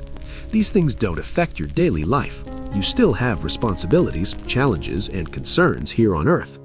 But I think understanding the universe matters for a deeper reason. It tells us our place in existence. It provides perspective. We're living on a small planet orbiting an ordinary star in an ordinary galaxy. We're part of a cosmos that's vast, ancient, and filled with phenomena we're only beginning to understand. Some of those phenomena we can explain, many we cannot. Knowing this changes how you see everything. The problems that feel overwhelming, the conflicts that seem so important, they're all occurring in the context of a universe that contains mysteries far beyond our current comprehension. That doesn't make your problems unimportant. Your life is meaningful, your experiences matter. But there's something liberating about recognizing you're part of something vastly larger than yourself. Something strange, beautiful, and full of wonders we're only beginning to discover. Every photon reaching your eye traveled from a star. Maybe a nearby star in our galaxy, maybe a distant galaxy billions of light years away. That light journeyed through space for eons, crossed distances your mind cannot fully grasp, and completed its journey by reaching you, allowing you to see. You're connected to the cosmos in the most literal way. The atoms composing your body were forged in stars that died billions of years ago. The carbon enabling your chemistry, the oxygen you breathe, the nitrogen in your proteins, the calcium in your bones, all came from stellar nuclear fusion and supernova explosions. You are genuinely made of stardust. That's not poetry, it's physics. And you're alive at a time when we can study the universe systematically. We can build telescopes, collect data, analyze it, and learn about the cosmos. We can discover strange phenomena that challenge understanding. We can push knowledge boundaries. That's an incredible privilege. For most of human history, people could only look at the sky and wonder. They couldn't measure stellar distances, detect radio signals, or map the cosmic microwave background. We can, and every discovery expands what's possible to know. One of the hardest lessons in studying the universe is learning to live with questions that lack immediate answers. In everyday life, we're accustomed to quick answers. If we don't know something, we search online and find information in seconds. We expect immediate knowledge. But the universe doesn't work that way. Some questions take decades to answer. Some take centuries. Some might never be answered, at least not in our lifetimes. We must accept that. Think about the WOW signal again. Nearly 50 years have passed. We still don't know what it was. That's frustrating, but it reminds us the universe operates on its own schedule, not ours. We don't get to demand answers. We must wait for the right observations, the right technology, the right insights. This patience is valuable. It teaches humility. It reminds us we're not entitled to understand everything immediately. The cosmos is under no obligation to make sense to us on our preferred timeline. And while waiting for answers to some questions, we learn other things. We develop new technologies. We train new generations of scientists. We make observations that might not answer the original question, but reveal something else fascinating. Science is filled with accidental discoveries, things we found while looking for something else. The cosmic microwave background was found accidentally. Pulsars were discovered accidentally. Even penicillin was an accident. So while puzzling over mysteries like the WOW signal or Tabby's star, we're simultaneously doing other work, making other discoveries, learning other things. The mysteries matter, but they're not our only focus. They're part of a larger enterprise of exploring and understanding the universe. Let me leave you with a final thought. Tonight, when you go outside, take a moment to look up. Look at the stars. Remember that some of those points of light are actually galaxies, collections of billions of stars, millions of light years distant. Think about the fact that somewhere in that vast expanse, there's a star dimming in ways we don't understand. There's a void that's almost empty when it should be full. There's evidence of a signal that appeared once and vanished. There's an interstellar object speeding through darkness. There are explosions brighter than theory predicts. There are structures larger than should be possible. The universe is strange. It's full of mysteries, and every mystery is an invitation to wonder, to question, to explore, to discover. We're fortunate to live when we can study these things, when we have telescopes powerful enough to detect them, when we have the knowledge and technology to recognize they're anomalous. 400 years ago, none of this was possible. 400 years from now, we'll know vastly more. But right now, in this moment, we're on the frontier. we're pushing boundaries. We're discovering strange things in space and working to understand what they mean. That's an extraordinary privilege, and it's happening now, not in some distant future, not in science fiction, right now, in our lifetime. So when you look at the night sky, remember you're looking at a universe full of wonders. Some we understand, many we don't. And every strange thing we discover reminds us the cosmos is far more interesting than we ever imagined. The journey of discovery continues, the mysteries remain, and somewhere out there in the vast darkness between stars, strange things are waiting to be found. Things that will puzzle us, challenge us, and ultimately teach us something new about the universe we inhabit. That's what makes astronomy exciting.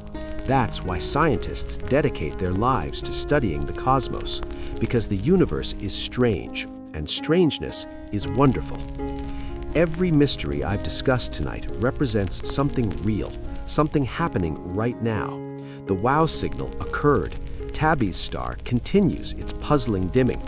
Odd radio circles exist. The giant arc spans billions of light years. The Methuselah star appears impossibly old. These aren't speculations, they're observations. And here's what that means. The universe doesn't accommodate our theories. It doesn't conform to our expectations. It simply is what it is.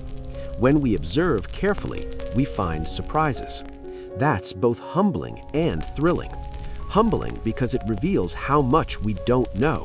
Thrilling because it means there's always more to discover. Science isn't about having every answer. It's about being honest when we don't know something. It's about observing carefully, thinking critically, and following evidence wherever it leads. The scientists studying these phenomena aren't embarrassed by their lack of explanations. They're excited because mysteries are opportunities. Every unsolved problem represents a chance to learn something fundamental about reality. Maybe some mysteries will be solved soon. Maybe others will remain unsolved for generations. Maybe some will never be fully explained. That's acceptable. The universe doesn't owe us easy answers. It is what it is. Our responsibility is to observe as carefully as possible, measure as precisely as possible, and try to understand as completely as possible. When we can't explain something, we say so. We acknowledge uncertainty. We continue observing, measuring, and thinking. Because that's how progress happens, not by pretending we understand everything, but by being honest when we don't understand something. Not by avoiding difficult questions, but by confronting them directly.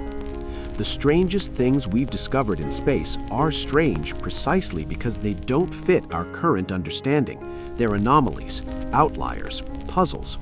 But puzzles can be solved. Maybe not immediately, but eventually. With enough observation, enough thought, enough persistence, we figure things out. That's the story of science, a story of mysteries gradually yielding their secrets, revealing a universe stranger and more wonderful than we imagined. The universe is full of strange things. Some we've found, countless more we haven't, and each one, when discovered, teaches us something valuable.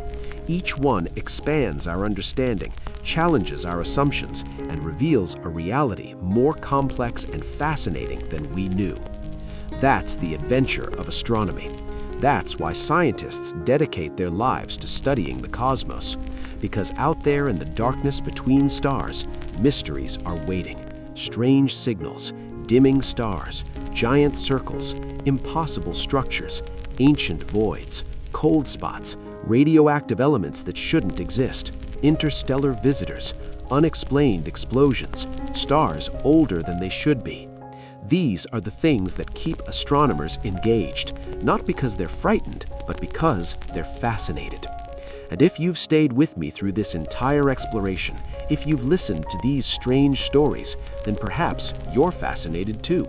That's good. The universe deserves our fascination. It deserves our curiosity. It deserves our best efforts to understand it, because it's strange. Wonderfully, beautifully, magnificently strange. And that strangeness makes it worth studying. That strangeness makes it worth our attention. That strangeness is what makes the cosmos so endlessly compelling. The universe is strange. We're fortunate to witness it. There are mysteries out there waiting to be discovered, phenomena that will puzzle us and amaze us, things that will challenge everything we think we know. That's not a problem, that's a promise. The universe is strange, and we're privileged to be here wondering at its mysteries. Thank you for joining me on this journey through some of the strangest things we've discovered in space. The universe is full of wonders, and we've barely begun to understand them. There are strange things happening right now, things we don't understand yet, things that might one day change everything we know about the cosmos. Sleep well under these stars, and remember, somewhere out there, strange things are occurring, things we cannot yet explain, things waiting for someone to figure them out. The universe is vast, ancient, and strange, and that's exactly what makes it worth exploring.